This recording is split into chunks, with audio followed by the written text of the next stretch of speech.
Hi friends, नुकतंच जे मार्केटमध्ये आपलं फिजिक्सचं बोर्डबुक आलेलं आहे यावर्षी म्हणजे 2020 साली, तर त्या बोर्डबुकमधील जो 5th नंबरला असलेला टॉपिक आहे ऑसिलेशन, त्याला आपण आज सुरुवात करू.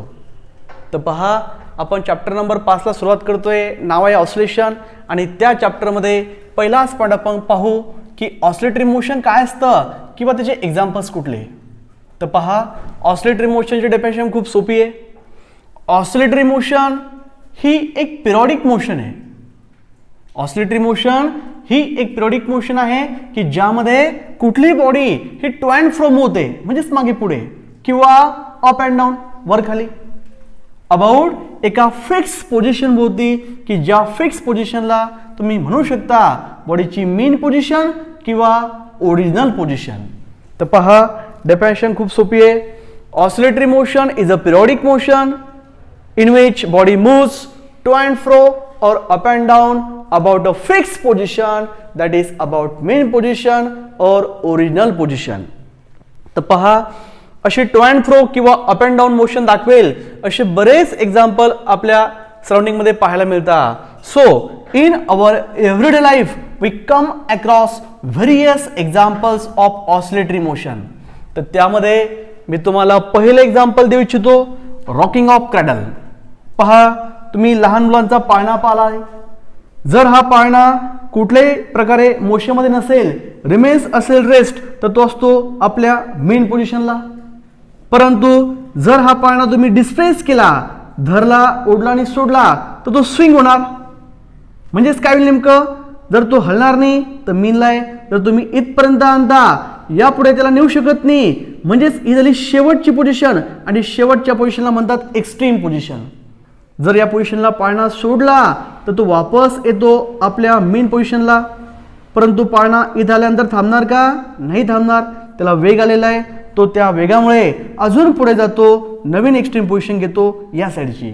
तर पहा, तुम्हाला दिसतंय की पाळणा आपण एकदाच धरला, ओढला आणि सोडला, तर आता पाळणा ऑसिलेट होतोय, म्हणजेच तो या मेन पोझिशन भोवती मोजतोय टू अँड फ्रो. तर ही जी टू अँड फ्रो मोशन आहे पाळण्याची, ही कोणती मोशन आहे? Oscillatory motion. सेकंड एक्झाम्पल आहे पेंडुलम ऑफ क्लॉकचं. तुम्ही पाहिलंय, आपल्या क्लॉकमध्ये एक पेंडुलम असतो की ज्यामध्ये एक सपोर्ट असतो. या सपोर्टला आपण एक स्ट्रिंग अटॅच करतो आणि या स्ट्रिंगला खालच्या भागामध्ये आपण एक बॉब अटॅच करतो. बॉब काय असतं? A small piece of mass. आता या बॉबला जर हा बॉब हलणार नाही, तो रिमेन्स रेस्टमध्ये आहे, म्हणजेच तो मेन पोझिशनला आहे. परंतु या बॉबला डिस्प्लेस करा, म्हणजे धरा, थोडं दूर आणा आणि इथं आणून सोडा. जर आपण या बॉबला या पुढे नेत नाहीये, तर ही बॉबची एक्स्ट्रीम पोझिशन आहे. जर आपण या पोझिशनला बॉबला सोडलं, हा बॉब वापस येतो मेन पोझिशनला. परंतु इथून थांबणार का? नाही थांबणार. त्याला वेग आलेला आहे, त्यामुळे तो बॉब अजून पुढे जातो. जेवढं डिस्प्लेस आपण या साईडला केलं, तेवढंच डिस्प्लेसमेंट तो बॉब या साईडला दाखवतो. पहा, आता काय झालं, मी बॉबला एकदाच धरलं, ओढलं आणि सोडलं, तर हा बॉब सुद्धा ऑसिलेट होतोय अबाउट द मेन पोझिशन. म्हणजेच बॉबची सुद्धा ही टू अँड फ्रो मोशन आहे about mean position. Means Bob सुद्धा कोणत्या मोशन मध्ये आहे? Oscillatory motion. आता तिसरं एक्झाम्पल देऊ शकतो आपण. तुम्ही सर्वांनी ट्युनिंग फोर्क पाहिलेला आहे, जो वाय शेप मध्ये असतो. या ट्युनिंग फोर्क मध्ये याला म्हणायचं प्रॉंग्स आणि याला म्हणायचं स्टेम. जर तुम्ही या स्टेमला हातामध्ये पकडलं आणि या प्रॉंगला रबर पॅडवर स्ट्रक केलं, झटका दिला, तर या प्रॉंगचं स्टार्ट होतो व्हायब्रेशन. जर ही प्रॉंग व्हायब्रेट होणार नाही तर ती असते मेन पोझिशनला. परंतु जर ती प्रॉंग व्हायब्रेट होते, तिचं व्हायब्रेशन असतं अशा प्रकारचं. ती प्रॉंग कधी इनवर्डला मूव्ह होते, कधी आउटवर्डला. इनवर्डला ती इथपर्यंत येऊ शकते, तर ही एक्स्ट्रीम पोझिशन. आउटवर्डला ती इथपर्यंत येऊ शकते, तर ही एक्स्ट्रीम पोझिशन. तर पहा, तुम्ही आता प्रॉंगला व्हायब्रेट केलंय, तर ती प्रॉंग अशी मूव्ह होते टू अँड फ्रो. मग इथं सुद्धा जे ट्युनिंग फोर्कच्या प्रॉंगची मोशन आहे, ती कोणती मोशन आहे? Oscillatory motion. चौथं एक्झाम्पल आहे आपल्याकडे. तुम्ही सर्वांनी अलग अलग म्युझिकल इन्स्ट्रुमेंट्स पाहिलेले, जसे की गिटार, व्हायोलिन. मग यामध्ये नेमकं काय आहे? यामध्ये एक असतं मेटल वायर. जे मेटल वायर असतं, आपण ते दोन सपोर्टच्या मध्ये एकदम टाइटली क्लॅम्प करतो. आता अशा मेटल वायरला जर मी थोडं धरलं, ओढलं आणि सोडलं, म्हणजे डिस्प्लेस केलं, प्लग केलं, तर या वायरचं स्टार्ट होईल व्हायब्रेशन. मग व्हायब्रेशन दरम्यान हे वायर कधी वर जातं कधी खाली येतं. जर वायर व्हायब्रेट होणार नाही तर ते मेन पोझिशनला आहे. जर व्हायब्रेट होतं जास्तीत जास्त वर इथपर्यंत येऊ शकतं, ही या साईडची एक्स्ट्रीम, खाली इथपर्यंत येऊ शकतं, ही या साईडची एक्स्ट्रीम. तर पहा आता आपलं वायर कसं मूव्ह होतंय up and down. Mug up and down motion सुद्धा कोणती मोशन असते ऑसिलेटरी मोशन. पाचवं एक्झाम्पल मी देऊ शकतो. आपल्या इंजिनमध्ये जे सिलेंडर असतं त्या सिलेंडरमध्ये जी पिस्टनची मोशन आहे ती सुद्धा ऑसिलेटरी मोशन आहे. कशा प्रकारे पहा, या ठिकाणी एक मेटल रिंग आहे. या मेटल रिंगवर अटॅच एक क्रँक आहे आणि या क्रँकचं कनेक्शन कोणाला आहे पिस्टनला. जे पिस्टन या सिलेंडरमध्ये मूव्ह होते. पहा ही एक रिंग आहे, ही एक क्रँक आहे. क्रँकचं एक टोक या रिंगला अटॅच आहे आणि दुसऱ्या टोकाला हे पिस्टन अटॅच केलंय की जे पिस्टन सिलेंडरच्या आतमध्ये अप अँड डाऊन मूव्ह होणार. कसं, ज्यावेळेस ही क्रँक असते या पोझिशनला टॉप पोझिशनला त्यावेळेस तिला अटॅच असणारं पिस्टन सुद्धा असतं टॉप पोझिशनला. ज्यावेळेस एक क्रँक खाली येते त्या रिंगवर त्यावेळेस हे पिस्टन खाली येतं सिलेंडरमध्ये. परत ज्यावेळेस एक क्रँक वर जाणार त्यावेळेस तिला अटॅच असलेलं पिस्टन वर येणार. मग जशी अशी क्रँक फिरते रिंगवर तसं जसं आपलं पिस्टन फिरतं अप अँड डाऊन. मग पहा मी म्हणू शकतो या सिलेंडरच्या मिडलला मेन पोझिशन आणि टोकाटोकाला एक्स्ट्रीम पोझिशन. तर पहा या ठिकाणी सुद्धा आपलं जे पिस्टनची मोशन आहे ती between two extreme position about mean position start झालेली आहे. मग हे सुद्धा अप अँड डाऊन मोशन आहे. या अप अँड डाऊन मोशनला सुद्धा म्हणता येईल कोणती मोशन ऑसिलेटरी मोशन. शेवटचं एक्झाम्पल आहे आपल्याकडे. सर्वांनी सेविंग मशीन पाहिली आहे, शिलाई मशीन. त्यामध्ये निडल असते निडल. आता ही निडल जर हलणार नाही तर ती आहे मेन पोझिशनला. परंतु तीच निडल ज्यावेळेस आपण पॅडल प्रेस करतो तर ती कधी खाली येते. जेवढं अंतर खाली कापते तेवढंच अंतर वर कापते. मग अबाउट मेन पोझिशन दाखवता येईल या दोन अलग अलग एक्स्ट्रीम पोझिशन. मग जसं जसं आपण पॅडल प्रेस करू तर या निडलची सुद्धा up and down motion start होईल. मग या सुद्धा अप अँड डाऊन मोशनला म्हणता येईल ऑसिलेटरी मोशन. तर पहा जवळपास आपण 6 एक्झाम्पल पाहिले. 6 एक्झाम्पलमध्ये जर पाहिलं तर आपल्याला ऑसिलेटरी मोशन काय आहे क्लिअर होतं. तर पहा ऑसिलेटरी मोशन ही एक पिरियडिक मोशन आहे की ज्यामध्ये बॉडी टू अँड फ्रो, जसं की पाळणा, व्हायब्रेटिंग ट्युनिंग फोर्कची प्रॉंग किंवा हा बॉब, की ज्यामध्ये बॉडी टू अँड फ्रो होते, किंवा अप अँड डाऊन मूव्ह होते. पण कोणाभोवती about fix position that is mean position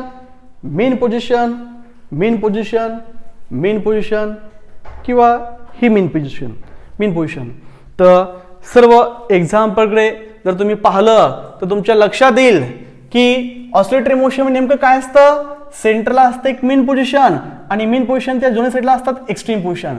आणि या दोन एक्स्ट्रीम पोझिशनच्या मध्ये बॉडी मूव्ह होते अबाउट मेन पोझिशन एकतर टू अँड फ्रो, आणि हीच फिगर जर मी उभी धरली तर बॉडी मूव्ह होईल अप अँड डाऊन.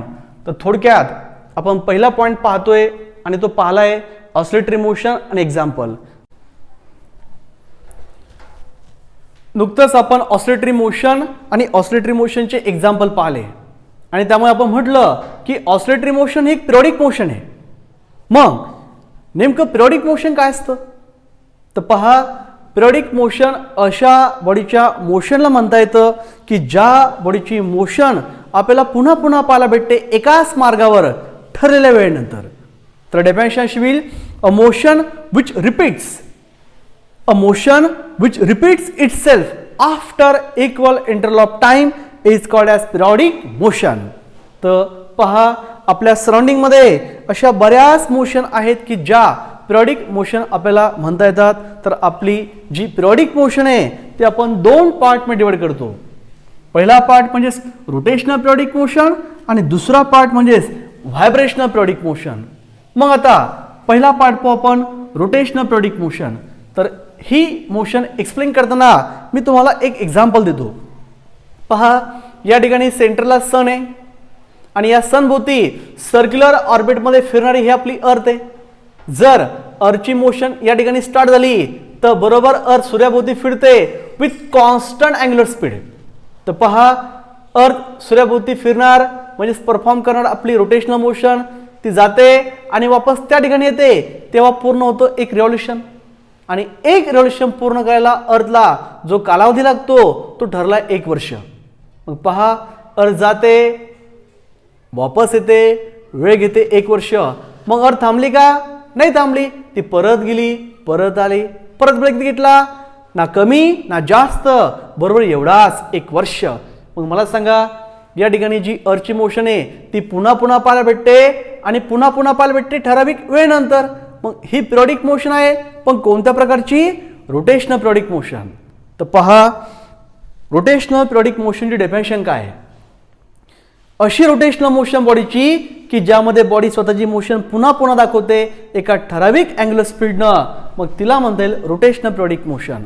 डेफिनेशन आहे अशी: rotational motion of body which repeat itself in equal interval of time with constant angular velocity is called as rotational periodic motion.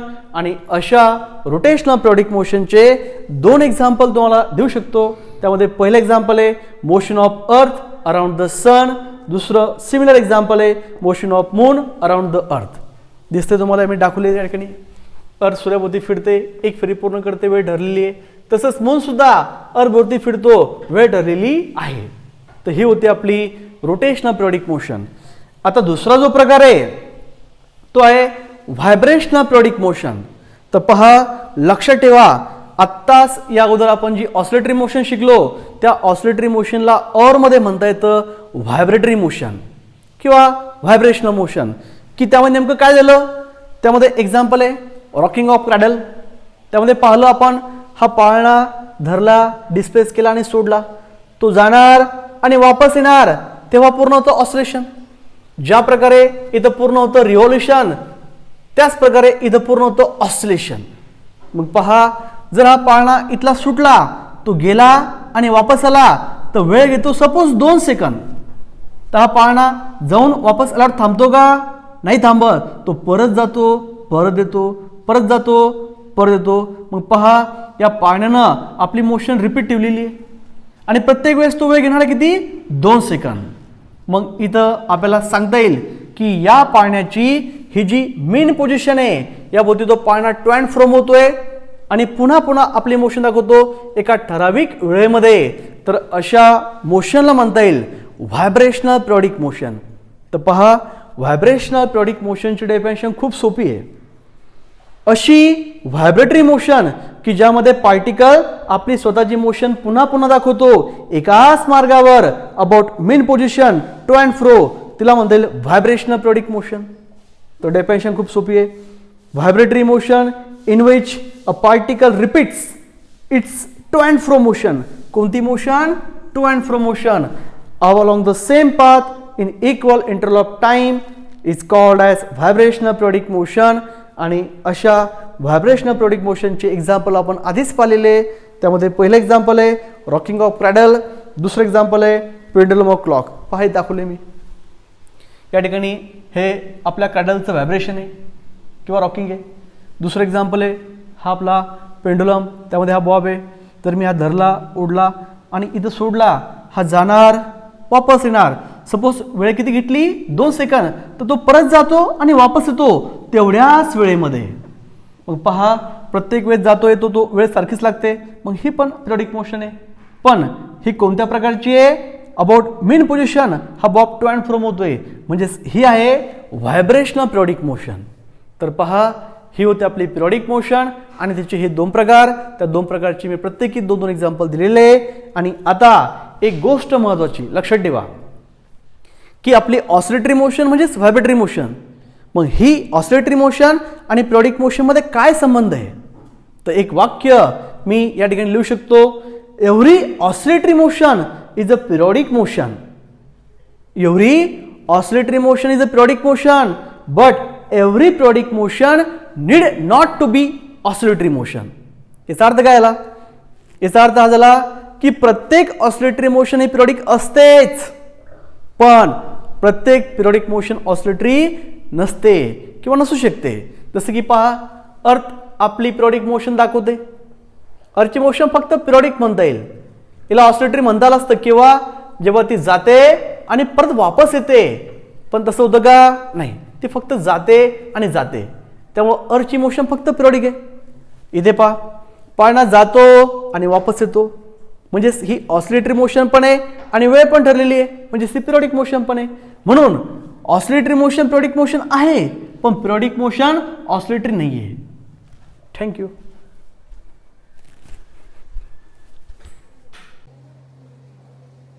So every oscillatory motion is a periodic motion, but every periodic motion need not to be an oscillatory motion. म्हणजेच प्रत्येक oscillatory motion ही periodic motion असतेच, म्हणजेच ठरलेल्या वेळेमध्ये पुन्हा पुन्हा पाहायला भेटते, परंतु प्रत्येक पिरियडिक मोशन ही ऑसिलेटरीच असते असं नाही. तर आपण इथपर्यंत पाहिलं. आता आपण नवीन टॉपिक कडे पाहूया की ऑसिलेटरी मोशनला और मध्ये हार्मोनिक मोशन म्हणता येतं. तर का बरं ऑसिलेटरी मोशनला और मध्ये हार्मोनिक मोशन म्हणता येतं? तर पहा इकडे, जी पण बॉडी परफॉर्म करते ऑसिलेटरी मोशन, मग तुमचं सेंटर मधील पिस्टन असो किंवा पेंडुलमचा बॉल, जी पण बॉडी परफॉर्म करते ऑसिलेटरी मोशन, अशा बॉडीसाठी जर म्हटलं डिस्प्लेसमेंट, व्हेलॉसिटी आणि ऍक्सेलेरेशन यांच्या व्हॅल्यू काढा अलग अलग पोझिशनला. तर यांच्या व्हॅल्यू काढताना आपण जे काही इक्वेशन यूज करणार त्यामध्ये साइन आणि कोसाइन सारखे फंक्शन इन्व्हॉल्व आहे. पहा, जी बॉडी परफॉर्म करते ऑसिलेटरी मोशन, अशा बॉडीसाठी जर आपल्याला कॅल्क्युलेट करायचे डिस्प्लेसमेंट, व्हेलॉसिटी आणि ऍक्सेलेरेशन ऍट डिफरंट पोझिशन कुठे असो या पाथवर, तर त्या इक्वेशन मध्ये साइन आणि कोसाइन सारखे फंक्शन आलेले. मग साइन आणि कोसाइन सारख्या फंक्शनला और मध्ये म्हणतात हार्मोनिक फंक्शन. हे जे आपले ट्रिग्नोमेट्रिक फंक्शन आहे यांना असंही म्हणता येतं हार्मोनिक फंक्शन.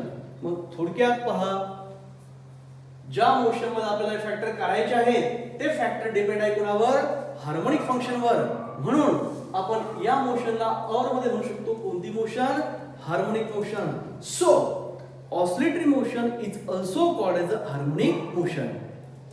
तर आपण पाहले. आता पहा, आता फिजिक्स मध्ये सर्वात महत्वाची अशी टर्म जे आहे सिंपल हार्मोनिक मोशन, आता आपण ती पाहू. तर पहा, मी इथे लिहून ठेवले सिंपल हार्मोनिक मोशन, ला शॉर्ट मध्ये म्हणता येतं SHM. तर पाहूया आता सिंपल हार्मोनिक मोशन म्हणजेच काय. सिंपल हार्मोनिक मोशन ही म्हणजेच आपली ऑसिलेटरी मोशन, की ऑसिलेटरी मोशन मध्ये आपण पाहिले की आपली बॉडी ही अप अँड डाऊन होते किंवा टू अँड फ्रो होते अबाउट द मेन पोझिशन. पहा, सिंपल हार्मोनिक मोशन ही आपली ऑसिलेटरी मोशनच आहे की ज्यामध्ये about mean position body to and fro होते किंवा अप अँड डाऊन होते. फक्त थोडं वेगळं काय सांगायचं, पहा, सिंपल हार्मोनिक मोशन मध्ये किंवा ऑसिलेटरी मोशन मध्ये ज्यावेळेस आपण आपली बॉडी मेन पोझिशनची एक्स्ट्रीम पोझिशनला आणतो आणि सोडतो त्यावेळेस ती बॉडी थांबते का? नाही थांबत, ती वापस येते मीन कडे. मग ती वापस कोणामुळे आली? पहा, या ठिकाणी एक्स्ट्रीम पोझिशनला बॉडीवर एक फोर्स अप्लाय होतो की त्या फोर्सचं काम असतं हललेल्या बॉडीला परत रिस्टोअर करणे मीन पोझिशनला. मग जो फोर्स आपल्या बॉडीला परत रिस्टोअर करतो मीन पोझिशनला तो असतो रिस्टोरिंग फोर्स. मग ती ही एक्स्ट्रीम असो का ही एक्स्ट्रीम, दोन्ही साईडला तो अप्लाय होतो. मग सांगायचं आपल्या डेफिनेशन मध्ये, हा जो रिस्टोरिंग फोर्स आहे किंवा त्यामुळे जे बॉडीला मिळतं ऍक्सेलेरेशन, ते ऍक्सेलेरेशन हे दोघंही कोणतेही एक्स्ट्रीम पोझिशनला नेहमी असतं डायरेक्शन मध्ये कसं? Toward the mean position.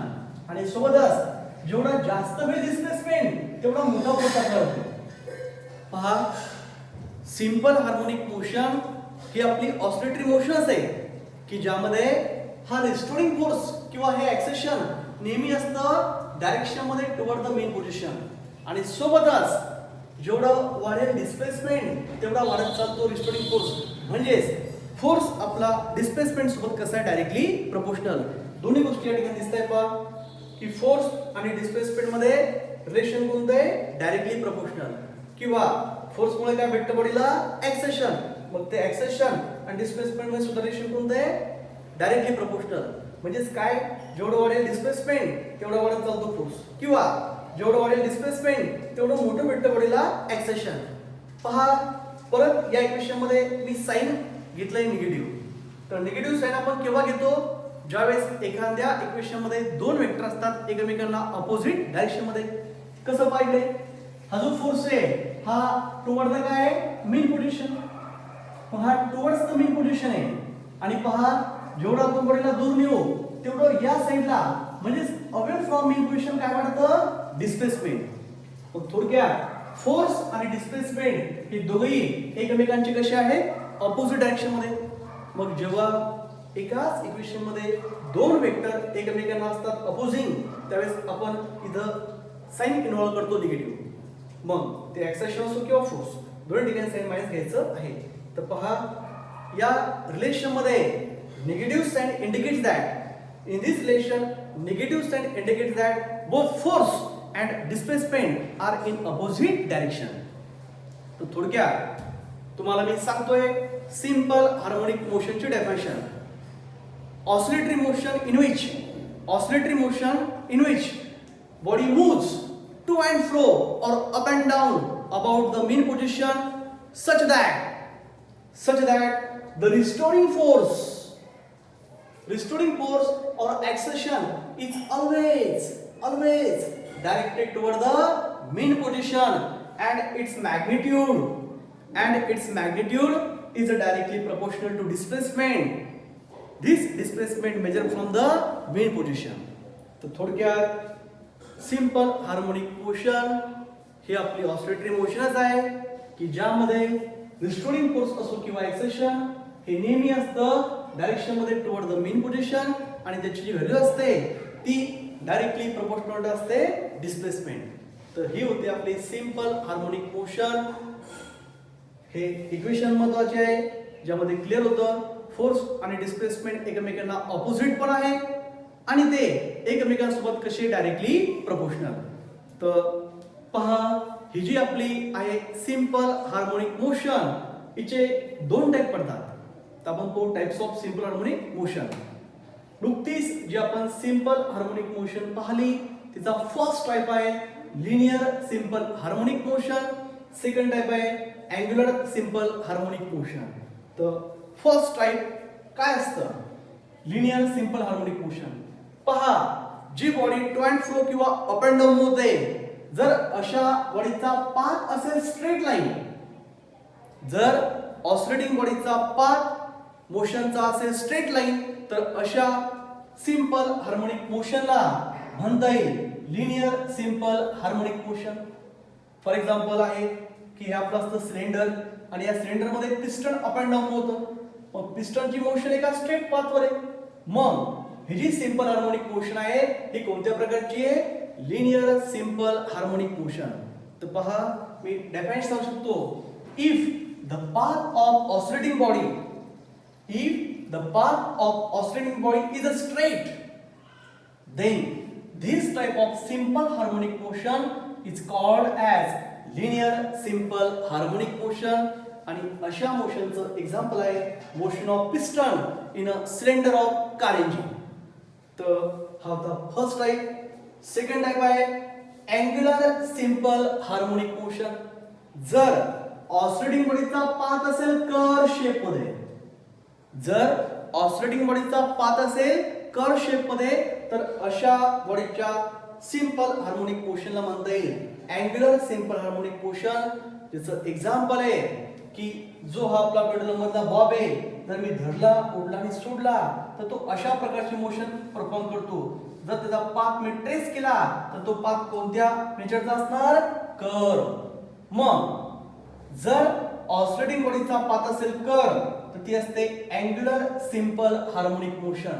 म्हणून definition if the path of oscillating body is curve, if the path of oscillating body is curved, then this type of simple harmonic motion is called as angular simple harmonic motion. आणि its example आपल्याकडे आहे available motion of bob of a pendulum.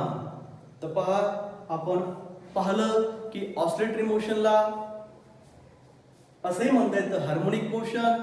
मग आपण heading लिहिलं फार महत्वाचं heading simple harmonic motion, तिची Pali definition, त्यामध्ये मिळणारी पाली इक्वेशन, नंतर पाहिलं आपण types of simple harmonic motion जे आहेत दोन, लिनियर सिंपल हार्मोनिक मोशन जर पाथ स्ट्रेट आहे, अँग्युलर सिंपल हार्मोनिक मोशन जर पाथ कसा आहे कर्व. ठीक आहे, थँक्यू.